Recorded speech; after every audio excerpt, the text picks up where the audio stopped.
Good day, everybody. We have, I think, an international audience for our first University Interdisciplinary Colloquium of the year. It's very exciting for us to welcome all of you in for what I am sure will be a really fascinating colloquium today. I want to begin just a couple of words about the series. The University Interdisciplinary Colloquium is a forum that is organized by the Michigan State University Center for Interdisciplinarity and is sponsored by the MSU College of Arts and Letters. It highlights innovative and important interdisciplinary work involving the arts and humanities at Michigan State. Interdisciplinarity at major research universities like MSU is often code for well-funded, complex science. But some of the best and most influential interdisciplinary work reflects an appreciation for aesthetic and humanistic dimensions of human experience, broadly construed. And so UIC is really an attempt to acknowledge and amplify interdisciplinary contributions that feature aesthetic and humanistic elements. My name is Michael O'Rourke. I am a faculty member in the philosophy department at MSU and director of the Center for Interdisciplinarity. And I'm here with my managing director, Dr. Stephanie Vasco. We are the two folks who run C4I, or the Center for Interdisciplinarity, and are in charge of organizing and managing the UIC. We meet every other week during the fall and spring semesters, and this year, at least in the fall, the slate will be on Zoom. So if you enjoyed today's presentation and want to join us for the others, we would love to have you back. The next one, in fact, is on the 2nd of October at noon Eastern Time on Zoom. Professor Krista Isaacs, who is an assistant professor of international seed systems in the Department of Plant, Soil, and Microbial Sciences at MSU, will deliver a talk entitled Brokering Power and Access, Case Studies of Gender and Seed Systems. So that'll be in 2 weeks at this time. Today, though, for our first UIC of the 2020-2021 academic year, we're really thrilled to have with us John Keune. Professor Keune is assistant professor of South Asian religions in the Department of Religious Studies at Michigan State University. Prior to joining MSU in 2015, he was a postdoctoral fellow in the India Studies program at the University of Houston and in the Center for Modern Indian Studies at the University of Göttingen in Germany. His main field of research is religion and social history in West Central India, where he lived for several years, and he has comparative interests in Central Europe and East Asia. Professor Keune focuses on the development of popular devotional or bhakti Hindu traditions, especially the Varkari tradition in its hagiographical literature in Marathi between the 16th century and the present. He is working on a book manuscript, Shared Devotion, Shared Food, Equality and the Bhakti Caste Question in Western India, which is in press with Oxford University Press, about the tension of bhakti traditions between observing caste boundaries and spiritual equality. Professor Keune has published several articles in journals, edited books and encyclopedias, and he co-founded the Regional Bhakti Scholars Network, a platform which brings together scholars of various Indian regions and languages to explore patterns in literatures, traditions, and theologies that come under the umbrella of devotional Hinduism. Today, Professor Keune is with us to deliver a talk entitled Eating Together, Social Tension, and the Question of Equality in Western India. Professor Keune. Thank you, Professor O'Rourke, for the opportunity to share my work here in this colloquium. And thank you, all of you out there in cyberspace, for joining us. I've noticed a number of names coming in from around the country and around the world, and so I appreciate you taking the time. I look forward to your feedback and the discussions that follow. The material for my talk comes from my forthcoming book. It's Shared Devotion, Shared Food, Equality and the Bhakti Caste Question in Western India. The book focuses on a thorny question that has both historical and contemporary relevance. Did Hindu devotional or bhakti traditions promote social equality? This question obviously has a very Indic shape, bound up tightly with issues of caste and untouchability. But it resonates beyond India too, as people in other parts of the world have also interpreted, critiqued, and appealed to religious traditions as they envisioned ideal societies. As I pursued the question of equality, bhakti, and caste, the sources I drew on practically demanded a multidisciplinary approach. Professor O'Rourke and others have talked about how grand challenges, such as poverty or climate change, are best addressed when scholars, scientists, funding agencies, and community leaders combine forces and collaborate. Coordinating everyone's diverse expertise and interests to work together involves cross-disciplinary integration. On a more localized scale, I'd say that the question of equality, bhakti, and caste is akin to a grand challenge. It would require many diverse participants to try and resolve or overcome this challenge on the ground. What I focus on is trying to understand the forces that converged to create it in the first place, something that I think also requires something like cross-disciplinary integration within one person's scholarship. In my presentation, I'm going to walk us through the basic questions of equality, bhakti, and caste in a way that I hope makes sense to people who don't have much prior knowledge of South Asia or Hindu traditions. And if I were presenting this research to an audience of South Asianists and religious studies scholars, I would do so rather differently. So I'll start with that, introducing the question. Then I'll describe my multidisciplinary approach and how it arose. I'll briefly touch on the insights that this approach yielded, and then I'll conclude by reflecting my experience of the benefits and challenges of cross-disciplinary integration. But first, to ensure that we're all on the same page, let's briefly consider some key terms. Bhakti, in the context that I'm using it, and it has other contexts, but in the context that I'm using it, refers to a set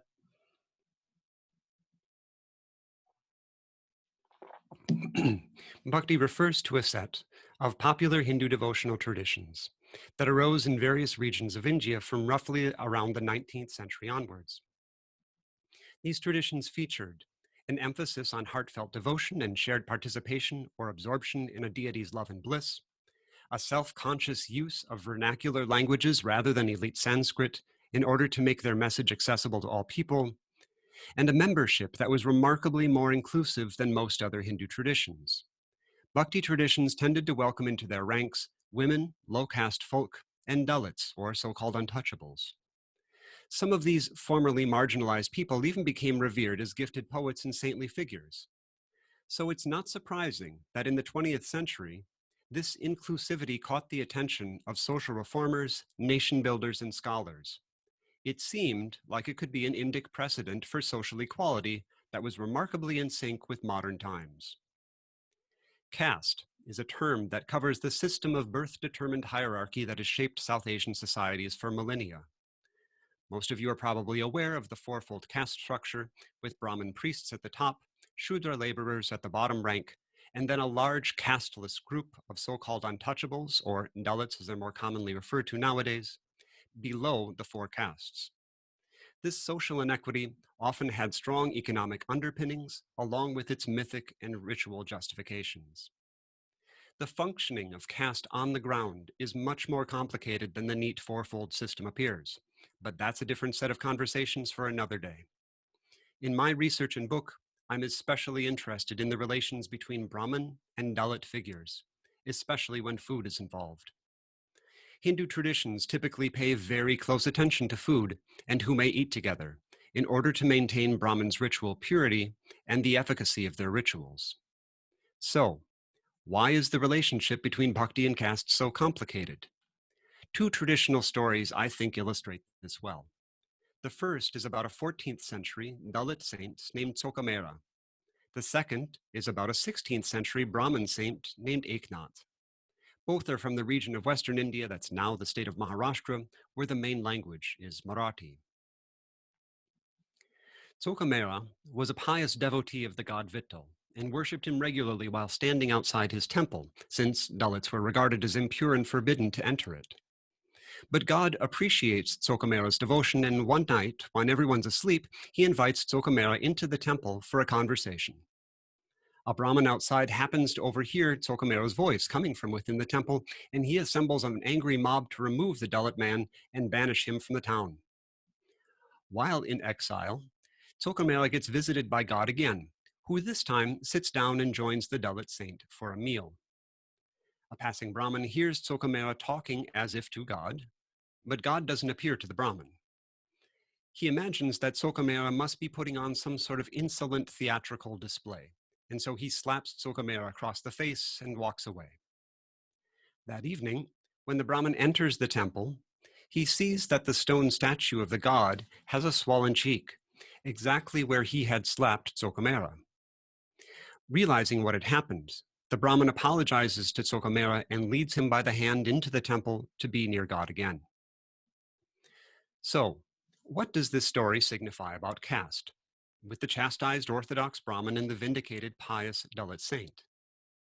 Did stories like this reshape the way bhakti adherents treated each other, or did they remain just entertaining tales that didn't inspire listeners to change their behavior at all? Could bhakti have helped people to conceive of something like social equality in 14th century South Asia, at a time when caste difference was assumed to be part of the natural order? More importantly, why did people, and especially why did caste Hindus, find it valuable to repeat this story across generations and centuries? What did they get from it? Food is even more central to the second story. Eknath was a well-known Brahmin teacher and devotee who had a reputation for showing uncommon kindness towards Dalits. One day, a Dalit man who had admired Eknath from a distance approached him and invited Eknath to eat a meal at his home. Such a meal would have been absolutely, unequivocally forbidden by Hindu ritual purity laws. Despite this, Eknath accepts.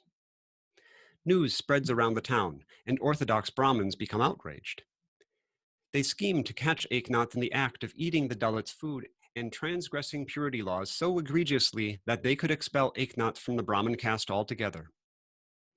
When the day comes, a group of Brahmins witnesses Eknath sitting in the Dalit couple's home, eating the food that the Dalit man's wife had cooked. But another group of Brahmins reports that they observed Eknath sitting in his own home. So in essence, Eknath appears in two places at once, frustrating the Brahmin's attempt to condemn Eknath. This story got repeated many times, and various authors supplemented it with extra details. Why was it okay for Eknath to accept the invitation in the first place? Some authors described at great length the Dalit couple's extreme piety and devotion to emphasize that these were not typical Dalits, and maybe they weren't even Dalits at all. What accounts for the double vision? Although the earliest version of the story left it a complete mystery, some later authors explained that God took Eknath's form and ate with the Dalit couple. So was this then a story about God's miraculous power and compassion, rather than a bhakti-inspired Brahmin transgressing caste norms? Did audiences perceive bhakti triumphing over caste in this story? And if so, what was the relevance of caste differences after bhakti? Stories like these, along with poetry by Eknath, Tsokamera, and others, were central to the major bhakti tradition in Western India. Other regional traditions had their own constellation of saints who took more or less caste-critical postures as well.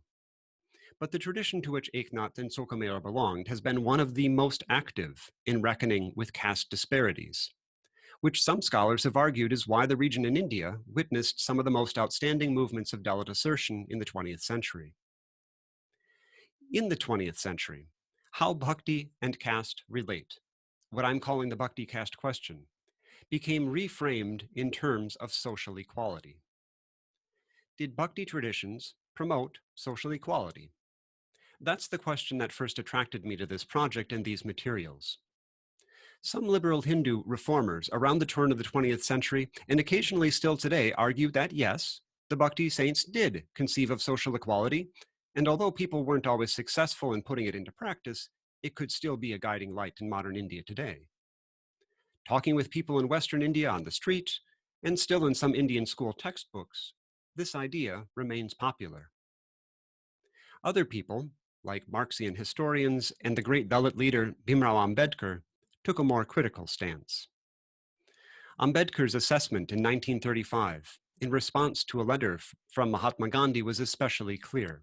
Quote, "They, the Bhakti saints, did not preach that all men were equal. They preached that all men were equal in the eyes of God, a very different and a very innocuous proposition, which nobody can find difficult to preach or dangerous to believe in. Unquote. So, what's at stake in answering whether bhakti traditions promoted social equality? For one thing, there's the historical question. How ought we understand people's thoughts and actions in the past and their relevance to the present? Also at stake is our understanding of modernity and its effects, as pre-modern religious traditions are processed in modern terms that lead to some cognitive problems that become so normative that we forget other ways of viewing the world. A third is contemporary and political. There are still at least tens of millions of followers of bhakti traditions today, of diverse castes, as well as an increasing movement among Dalits to follow Ambedkar's lead and convert to Buddhism, or at least distance themselves from Hindu traditions. Relations among these groups is often contentious for various reasons. To imagine and implement a program that promotes intercaste social harmony would be a grand challenge indeed. For now, with my limited capacity, I seek to just understand the bhakti caste question and its modern formulation in terms of social equality. So, in a nutshell, those are the questions that I'm dealing with, framed in a way that hopefully people without too much South Asia background will follow. I'm mindful of the potential audience of this university interdisciplinary colloquium, which surely includes people who research outside South Asia, outside the humanities, and maybe even outside the social sciences too. There's much more that could be said about everything that I've mentioned here so far. But I'm here in this forum because my work speaks to interdisciplinarity. So let's turn now to that. Religious studies as a field is quite interdisciplinary in itself, as scholars range freely across disciplines and adapt analytical tools that are useful to them. I arrived at a multidisciplinary approach mainly because of two things. First, the diverse source materials that I worked with each had distinct analytical needs. And second, it became increasingly clear to me that the question, did bhakti promote social equality, was impossible to address well with only one lens. The project arose from researching stories about Eknath and how they changed over centuries of retelling and across media. The source materials included unpublished manuscripts, a variety of public texts, screenplays for theatrical productions, and films. Nearly all of these are in Marathi. I'll walk us through the sequence of my analysis and highlight the different approaches that were involved. To start, asking, did bhakti promote social equality, is a very modern question, since the idea of equality began getting applied to humans and social groups in a major way only in the 18th century. And it arose in political discourse within the paradigm of modern nation states and representative democracy. It entered the Marathi discursive sphere only in the mid-19th century. So I use some conceptual history in this project to trace the emergence of social equality as an ideal, how it entered the Marathi public sphere, and what existed in Marathi earlier that got translated or sometimes displaced as social equality. This involved reconstructing some history of Marathi publishing in the 19th century with an eye to how bhakti literatures came to be printed and the colonial conditions in which publications emerged. To get at pre-modern Marathi worldviews and conceptual landscapes, before the intervention of Western knowledge, I used elements of textual criticism and, if we can call it a field, hagiography studies, to track how Indic concepts and stories were transmitted on a popular level, to appreciate not only the text's meanings, but their functions among people. In the end, I think I may have arrived at a slightly new way of reading hagiography, which I'm calling hagiography in 4D, with the fourth dimension being time. Hagiography in 4D gets at the big picture of how saintly personae change over time, and how religion itself is reconceived in new contexts. But where can we find the bhakti caste conflict encapsulated, and how can we view bhakti tradition's overall handling of it? And how do we move just beyond a philosophical consideration of the topic to assess whether these ideas had any popular impact? In this regard, one striking feature from my sources was the prominence of stories about food and eating together, in which bhakti and caste were negotiated. To help understand why, I turned to some food anthropology, and especially the way in which it was applied to India by the anthropologist R.S. Keune and his notion of semantic density. This highlighted food as a site for seeing social structures, contentions, and negotiations. It led me to what I'm calling critical commensality, the close observation of how events of eating together are framed and narrated, which reveals people's ideas about food and society. This approach is flexible and portable. It doesn't bring a particular theoretical framework to bear on places where that framework would be foreign. In food stories, we can see bhakti traditions wrestling with the bhakti caste question on their own local emic terms. So a major focus of my project became, how do food stories change when repeated? How did people's narrations and explanations of them change? My sources included 6 Marathi texts from the 18th century, roughly a dozen Marathi and English publications from the decades around 1900, 3 Marathi theatrical plays, and several Marathi films. I came to see that these diverse sources sometimes required their own methods to assess. As food stories were repeated, their modes of presentation and their anticipated audience changed drastically. So, in addition to handling hagiography, conceptual and literary history, I also drew on media studies to work with the plays and films. When Marathi artists refashioned these stories for theater and film, they had to adapt the stories to fit new media forms, which involved their own technical demands and their own commercial contexts. From the new field of narratology, I drew on the notion of the transmedial in order to pay closer attention to the complexities of what happens when stories move across texts, oral performances, plays, and films. This contributed to my view of hagiography in 4D, tracking stories across centuries and media forms. So, ultimately, I tracked how people retold and reframed the bhakti caste question over 300 years, which shed many different lights on the initial question, did bhakti promote social equality? And to do so, I drew on several different disciplines and approaches, including conceptual history, food anthropology, textual criticism, and media studies. I'd like to conclude by reflecting on some of my findings and the roles that interdisciplinarity had in reaching them. I apologize in advance if it seems like I'm racing too quickly through things that call for more discussion. I'm happy to talk about them further in the discussion period, and I do have a book coming out next year that discusses them in more detail. One thing that I found was that pre-modern hagiographers strategically used ambiguity and miraculous events in their stories to avoid having to endorse either bhakti or caste as taking priority over the other. This pattern appeared in the hagiographical texts, and it became especially vivid when compared to the plays and films, where ambiguity was more of a problem. Also, prior to social equality language, bhakti traditions addressed the bhakti caste question through concepts of non-dualist philosophy and through the theological idea that God is present in all people. These are the reasons that the authors explicitly stated for why bhakti saints could transgress caste boundaries and eat together. Food stories were especially revealing in this respect. Bhakti authors recognized this and made the most of it. Additionally, with the onset of modernity and social equality language, people had less tolerance for ambiguity that the earlier traditions showed. In the 20th century, the saint became reframed either as an anti-caste social reformer or as a merely spiritual teacher and literary innovator whose words applied only to the private realm of spirituality, not to the social order. This is part of a common larger story, or perhaps a stereotype, of religion's limited role in modernity. And just as a side note, I'd offer that within the frame of a nation state, constitutionally granted legal rights and status now have become the standard idiom in which we talk about social equality.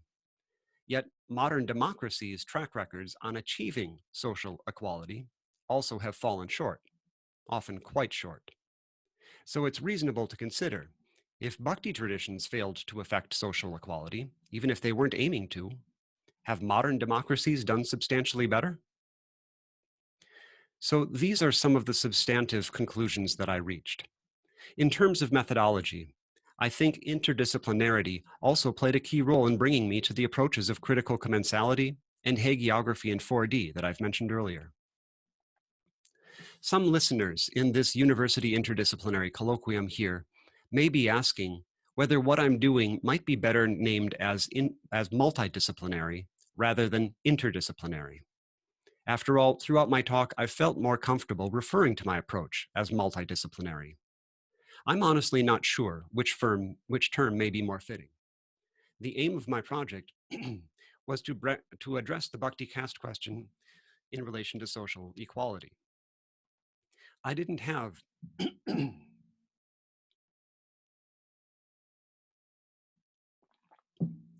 I didn't have an explicit goal of intentionally integrating disciplines. Perhaps what I've done is an example of a ground-up approach to interdisciplinarity, which drew in new analytical lenses whenever it seemed necessary. To my thinking, critical commensality and hagiography in 4D are essentially interdisciplinary ideas. But developing the ideas was a byproduct of the research, not my intention. I'd be grateful for your thoughts on this. It's why I'm presenting my work in this particular forum. I can identify some advantages that I think my methods had over a more traditional monodisciplinary approach. My theoretical framework for the project grew and changed as the research proceeded, and the methods followed along with it. I'm not sure I could have addressed the bhakti caste question well with a single pre-configured theory or approach. In fact, I think it could not have done that. Drawing on multiple fields resulted in cross-fertilization, as I applied questions that were typical from within one discipline to others. This approach was intentionally very sensitive to the contextuality of questions and concepts, both culturally and temporally. It also enabled me to convene a broad range of source materials that a single disciplinary approach might not have handled well.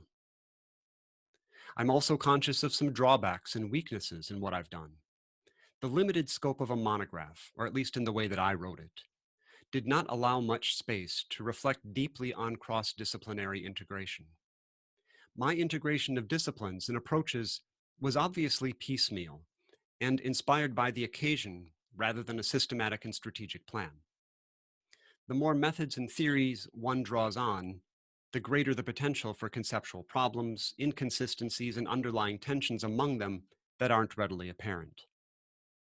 This raises the risk of amateurishness in drawing in only limited ways on multiple disciplines. I certainly would not claim to have mastered them all. I'm not sure anyone could. My project is surely susceptible to criticism in this respect, and I can well imagine, especially full-time media theorists and anthropologists might feel that I'm somehow not doing it right. Although I did consult experts within different disciplines for advice, a large-scale collaborative study of the questions that I've dealt with would have required greater funding, which is something that's in very limited, for which there are very limited opportunities in the humanities. Nonetheless, the project that I undertook would not have been possible without a readiness to adapt multiple methods. And I don't think I would have recognized strategic ambiguity, critical commensality, or hagiography in 4D without an interdisciplinary approach. While I appreciate coming to my project in the way that I did, I'm now left wondering more about the interdisciplinarity of it all, and whether there may have been more strategic and effective ways of handling it, ways that I could bring to bear in my future research. For that, I hope to hear from you. And again, I'd like to thank Professor O'Rourke and the Center for Interdisciplinarity for allowing me to speak with you today. I look forward to hearing what people think about this, either in the time we have for discussion on Zoom or through email, if you'd like to write to me directly. Thank you.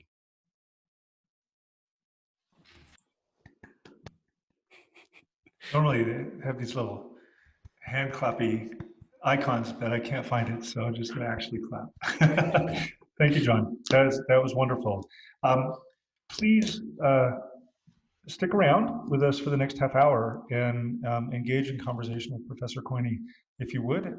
We'd love to have you drop questions into the chat or into the Q&A. And we'll go ahead and direct those questions to Professor Keune as they arrive. Let's see, we have a few chat items here. Okay. So we'll just start at the top from Anne Feldhaus. What about transdisciplinary as a term to describe what you've done? The disciplines are not as important as the problem you're using to approach them. I think that's completely right. It was the question, the problem that drove the project, and whatever seemed necessary or useful at the time, that's sort of what I brought in. Um, I think it also points to the fact that studying something like that's happening in South Asia, especially pre-modern South Asia, the kind of conceptual tools, the theoretical frameworks that we have coming from the modern academy in the West are obviously foreign. And to really grasp what's going on in a very different context like that, we, I think, need to have sort of a hold on loosely to the tools that we work with and recognize that sometimes they're going to be distorting the things or getting in the way even of what we find in those places. So transdisciplinary, I think, is a great term. Um, I'm I didn't include it in the talk, but I'm sort of even wondering about the idea, is doing cross-cultural study itself akin to transdisciplinarity or something interdisciplinary, because it does move across different conceptual worlds. Maybe just a follow-up to that one real quick. John, the understanding transdisciplinarity in the way that Anne Feldhaus described it seems to me that maybe one mark of that kind of cross-disciplinary engagement would be that it doesn't that the results don't feel like they have any one particular disciplinary home. Is that your sense from thinking about the work that you've done? Do you find that it straddles the fence between different disciplines? I mean, I would like to think that it does. I'm sure that people who are fully in those disciplines would be less than thrilled. But yeah, I'd like to think that it does. Again, with religious studies, we do range pretty freely across different disciplines. But when it comes time to, for example, Oxford to put the little tag on their book about which field this belongs to, it's probably going to go into religious studies and South Asian studies. It's probably not going to end up in like food anthropology. Certainly won't end up in media studies, even though those are elements. So yeah, um, yeah, I agree. And at the end of the day, we still have to deal with these sort of boxes that we get put into. Right. Yeah. That's the nature of our institutions, that we need to think Yep. in terms of those boxes. A second question from David Stowe. John, in your field, are most rising scholars grounded in a single discipline, or is interdisciplinarity or multidisciplinarity now fairly widespread? Did you acquire these supplemental disciplines after graduate training, or were you exposed during your training? Well, I know that when I was in graduate school, everybody was talking about interdisciplinary research.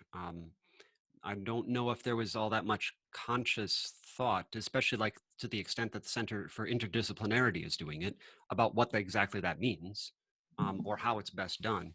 But certainly the word was always floating around.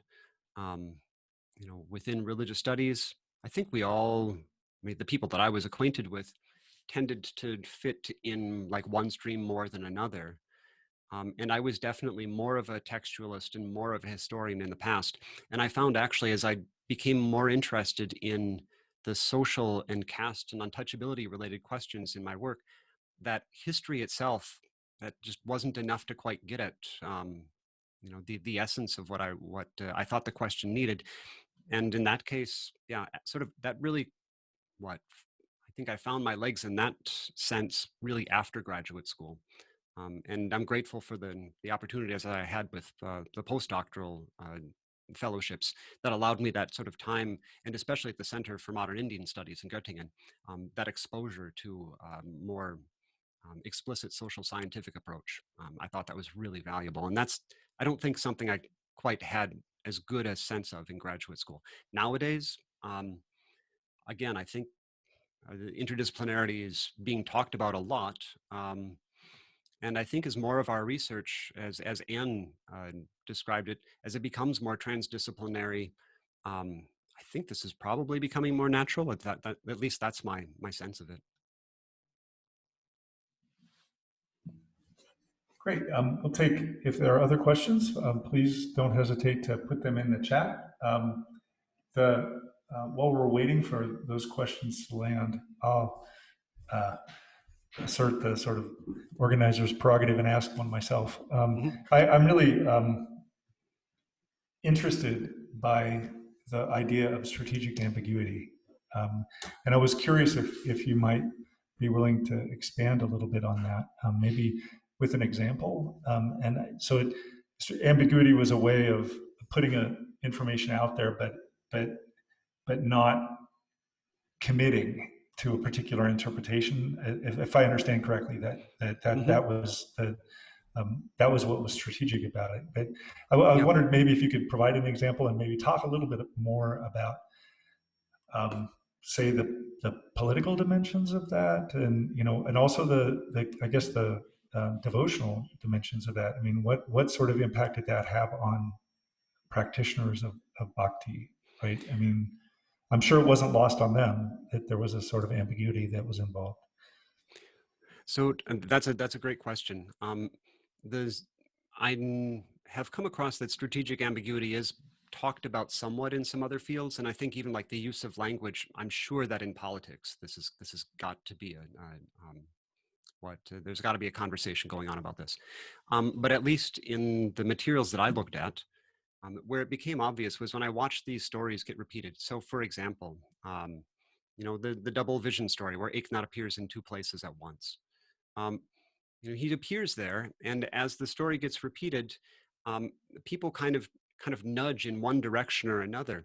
So at first, there's no explanation at all. He just appears in two places, and so what are we supposed to do with that? We don't have access to the audiences of how they received those texts, and so that would have been great to know, but there's just no data there. But as they got repeated, the thing that really struck me was that people kept, rather than coming down and saying systematically, here is why we should no longer observe caste, or here's why caste really does play a role. They kind of fit both of those in at the same time. And it was the miracle I found, that functioned to allow these two things to come together without kind of fully resolving the cognitive dissonance. And it was the sheer repetition of that way of telling the story, that it never fully landed on one side or the other. It was like, this really does seem strategic. And so that was like that was why the scale across time in the sort of hagiography in 4D, that's why that was important. That like just doing one story would not have revealed that, I don't think. Then in modern terms, we could ask, well, and what came also clear was that when these stories got rendered into like modern films, or say modern historians started dealing with them, that ambiguity was not a value. That was something that they had to be sort of parsed out. And when that happened, that sort of forced the saint into one category or another. With the traditions themselves, it's been sort of an open debate whether or not the Warkari tradition has done a good job of overcoming caste. And one can find examples of, for many different positions, some where they have been, integrating fairly well. Some more radical leaders have even instituted places where people, change their names completely. So that the names cannot be then traced to a caste background. People are forced to eat together, sort of like really forcibly creating community. That's more the exception than the rule. And then there are also lots of examples where caste politics are still quite active. That's the complexity of the bhakti caste question. Yeah, there's overlap with work we do actually in the center when it comes to strategic ambiguity. So you and I should keep talking about this. Definitely, please. You mentioned the hagiography in 4D, and we have a question about that from Anna Lee White. Thank you for an interesting talk. I'm really interested in your idea of hagiography in 4D.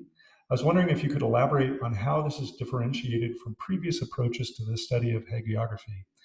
Is the primary innovation a study of hagiographies over the course of centuries? So it's not only over the course of centuries. So partially I'm finding a name for what I did. So I haven't really spent the time kind of laying this all out. But to me, what really became important was the story about the story. So it's obviously, it's a meta story. That in a lot of hagiographical analysis that I saw, there was always the attempt to try to say, well, here in this text, such and such happens. How do we understand this? Um, or to say, well, in this earliest text, here's like the better version of the story, and the later text then elaborates or varies from the original text. So there are attempts to do that. Max Rondolino's got a great book on reading like the creation of standard lives of saints. That was inspirational for me. But thinking about hagiography in 4D, yes, it's tracing things across time and expecting them to change, not making a value judgment about then whether they varied from like the original version of the text, and especially paying attention to how the story shifts across genres and across media forms. I think that's really important because like even the entire question of the bhakti caste question in relation to social equality, that's, I think, when I came to the project, that was just so clearly the lens through which I was viewing everything. I didn't even realize it was sort of a lens. It was a modern lens. And I think for a lot of ideas that we have about saints too, there are some modern lenses there that we take for granted. And watching how stories change across time helps us kind of account for those lenses better. That's, yeah, my very provisional response to that. Thank you, John. The next question from Stephanie Vasco. There's a lot of food-related research on campus at MSU, but it often appears siloed. Would it be helpful from a scholarly perspective, from your perspective, if there was organization around cross-pollinating ideas across the colleges? So this includes arts and letters and ag and natural resources, social sciences, and so forth. I mean, food would be a very ripe topic to do that with, certainly. Yeah, it is convenient because so Curé's idea that food has semantic density just kind of goes to show that food is interpreted in a number of different frameworks and by, at the same time by groups of people. And so that's what also kind of made it ambiguous in the stories that I was looking at. It was very easily pointed out as ambiguous. So yes, definitely there'd be, I think, lots of scope for cross-pollinating ideas there. Maybe a And follow-up to this. especially, Can you? yeah, No. especially, if we're thinking about sort of the grand challenges, as I, referred to your work, Michael, if we're talking about grand challenges that, we're trying to make some effect on the ground, we obviously have to take into account how people are looking at the material that they're dealing with. And, only a more sort of policy driven or natural scientific way of looking at food, as much value as it has great value. There's still the cultural contexts into which that, that all gets situated, and more awareness to that, I would imagine, would be valuable. Maybe a quick follow-up to that. Can you Mm-hmm. imagine, say, if something like that were to happen, could you imagine um, ways in which you might draw from the work of, say, an ag scientist who works on food from a very different sort of perspective than maybe Mm-hmm. you're working on food, thinking in terms of critical commensality. Mm-hmm. Just kind of curious if, can you see there be, like, what cross-pollination might look like in that particular kind of case from your perspective? Well, so I could imagine, say, with an ag scientist, just a little bit of background. I grew up on a farm, so agriculture is not that far away from my mind. But I could imagine like an ag scientist would be pointing out, highlighting the suitability for, say, particular crops growing at a particular space in a particular time, and the availability of those crops then having an impact on the cultures that use them and rely on them. So then they might feed into things like, say, pilgrimage networks and pilgrimage patterns, who can go where, what timing. One thing I found, like with the theatrical productions that I was studying, the group that I focused on, they moved around rural Maharashtra, and their entire routes were based on the harvest schedules, because that's when they knew people had money to sort of spend on entertainment. So this very cultural thing was tied to the material conditions of crops and harvesting. So yeah, Thank you. I Oh, definitely that's could great. imagine ways. Mhm. That's great. Thank you. The next question from Yonfang Dai in RAC. Thank you very much for sharing your research methodology, which is fascinating. I wonder whether you could give us one example of how you use the method to interpret pre-modern materials to address their relevance in today's society. Thanks. Hmm. That's a good question. That's a tough one. One, I didn't want to make a very strong argument for it in my book, but I mean, I think eating together is. So I drew on a scholar here in I think she's at the New School. Banu Bargu talked about eating together as a micro tactic. That I think there's something to that. It's easy to dismiss. Getting people to eat together is not going to solve all of the world's social problems, of course. But there is a value to that. And I think that's something that Bhakti traditions genuinely recognized. They instituted it, they found ways to institute it ritually. And I'm seeing a couple comments in the chat that I think also get to that. They instituted it ritually. They embedded it to say that we're going to get people to do this. And over time, of course, people can put their own perspectives on it. They can politicize it, of course. But I think there is something really to that. And eating together does have this corporeal, rich, experiential presence that's not just you know, understood in the terms of concepts. It does stuff to our bodies and our emotions and our minds. So, if there's a way of interpreting pre-modern materials, I'm not sure there's the method there is different, but it is actively learning from, I would say, the Warkari tradition that they knew this. They recognized that this was important, and maybe that's something that we can be reminded of. Thank you, John. We have a few questions in the queue, so I'll just go ahead and keep moving down. From Shandeep Saha. John, my question is about how we use modern categories to understand the past. This is the question of how we use the term class. Certain scholarship talks about lower and middle class religious participation in bhakti communities. How useful is this, or is using the term class problematic, since the primary category of social organization has been caste? That is a very big question. Yeah.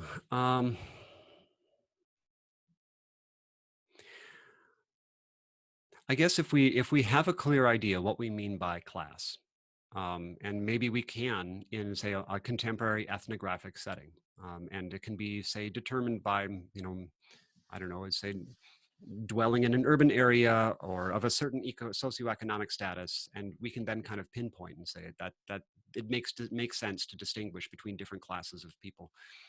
I guess that could possibly make sense. Um, I think it actually probably could make good sense in people maybe using a more sort of spiritualistic or reading bhakti materials as a spirituality, rather than, say, a different kind of ritual practice. There, I think class definitely is tied into that. It's not just caste.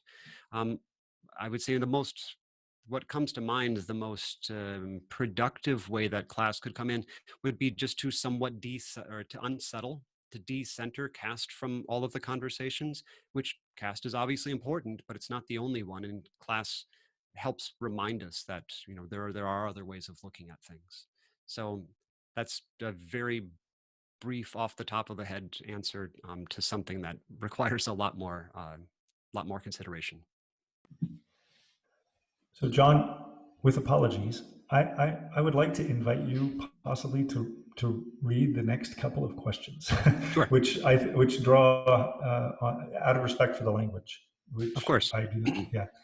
So there's a in the chat. The next question is from David Lorenzen, Hmm. and then there are a couple of related questions after that that I might invite you to read and respond to, if you don't mind. Of course, sure. So David Lorenzen writes, well-known story about Kabir as he visited the Ramanandis in the south, asked to sit in a separate pungat, a separate line where people eat. Whenever anyone sits, Kabir appears miraculous next to every Brahmin. Kabir Bhakti festivals, everyone's required to eat in the same pangat. Do you run across similar correspondences in your research? So that story also sounds very much like the Ravidas hagiography, the hagiographical story that Ravidas gets excluded. The Brahmins sit down and they discover that Ravidas has replicated himself between everybody. In the Warkari materials, there is there's nothing that quite looks like this, but there is a sort of a custom, a practice of kala. And this comes from, I mentioned this in my book, it comes from a reference, a story in the Bhagavata Purana, where Krishna is kind of having fun with the cowherds that he is sort of associating with, and they all share their food together. So there's that. And that does get replicated. It gets referred to in some Marathi Bhakti literature as part of the big pilgrimage that the Warkaris are known for to Pandharpur. There is a custom there too of a kala being instituted as part of that pilgrimage in a town just south of Pandharpur. Eric Reinberg Sand has done research on that. There's also a version of kala at Eknath's birthday celebrations in Python. It's whether or not it's a very sort of strict forcing people to eat together, or it's more sort of ritualized and controlled. That is sort of, I would say, an open question. But the possibility of people coming together, that's definitely there, and it has been there in the stories at least. So from Nimeshika. Thank you for the very refreshing approach. There's a particular philosophical principle is known as the dasoha among the Virashaiva practitioners, which promotes communal eating. I'm curious about how does it help to use a multidisciplinary approach to expand bhakti studies beyond Indological anthropological approach? What gaps are addressed through approach when it comes to discussing bhakti literature? So and I think there's also a follow-up question to that that's kind of connected, if I understand the. Let's see. From Agbai. Okay. So from Agabai, joining the previous kind of hearing of Tsoka Mera as a Dalit made me think, wouldn't it be anachronistic? Yeah, the anachronistic one I'll address here later.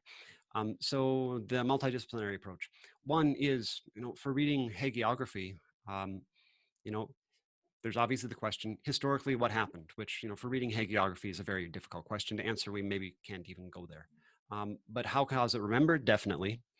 A multidisciplinary approach, I think, forces us to ask a little bit more clearly, intentionally, even if we can't answer it, like, how did these stories affect people? How did they change practice? Or did practice maybe inform the stories?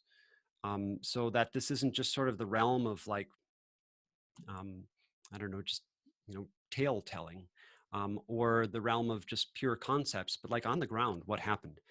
With bhakti traditions, as I think a lot of the listeners in this audience know, it's really hard to get at that with data from the past. Yeah, we're sort of limited in what we can address there, but it's still worth asking the question.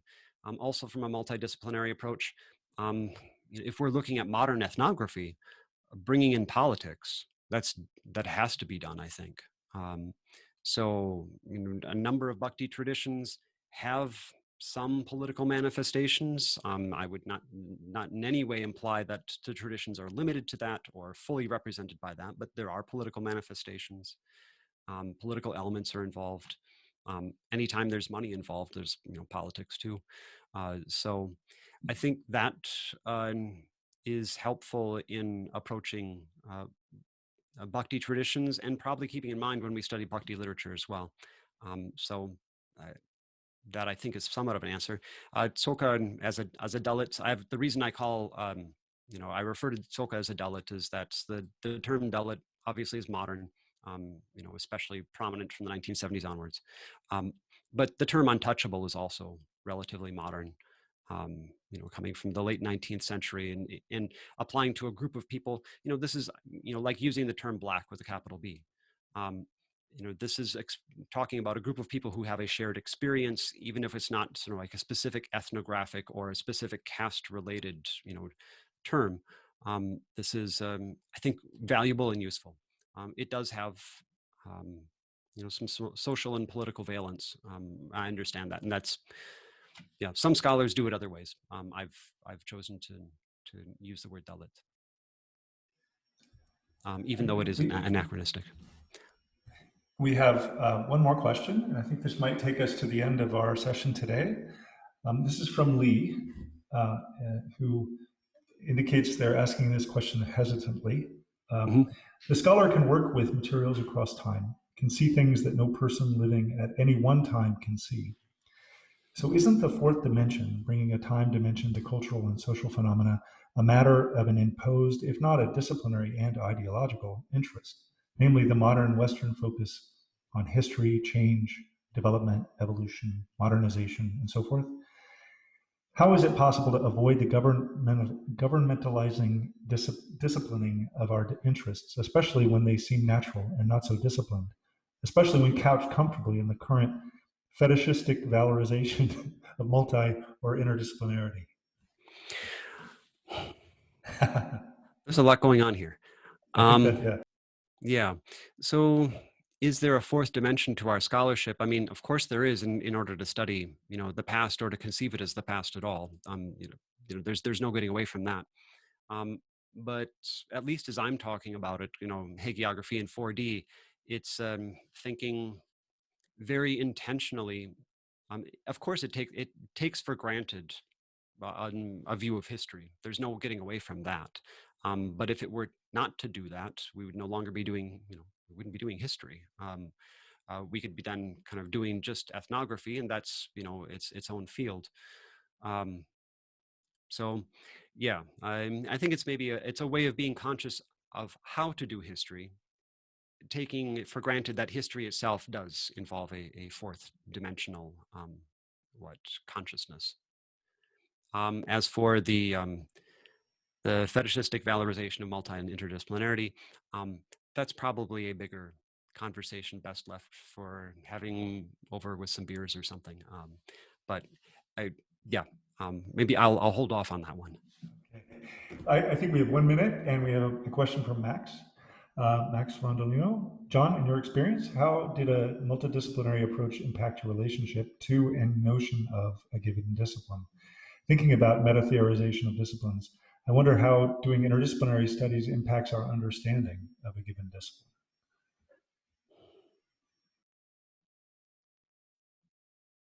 Sorry, I need to sort of think about this one a little bit. So, I mean, I guess on one level, coming from religious studies as I do, disciplines already themselves, we talk about departments, and religious studies existing alongside other departments, and people having maybe stereotypes about religious studies in other departments.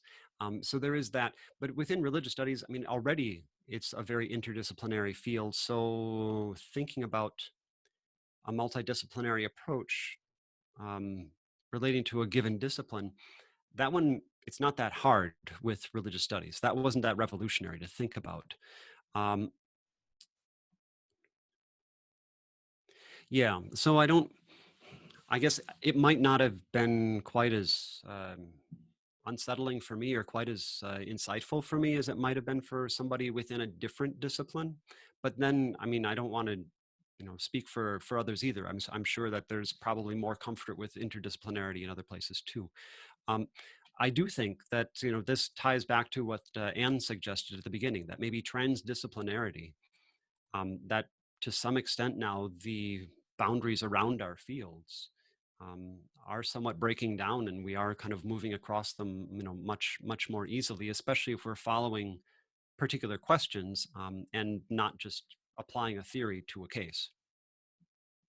So that's a very limited response, I think, to Max's good question.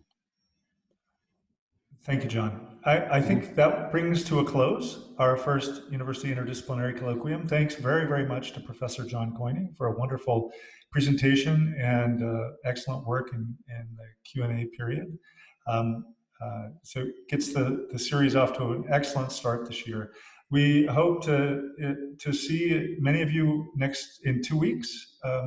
Please feel free to join us again for another University Interdisciplinary Colloquium. And again, Professor Keune, thank you very much.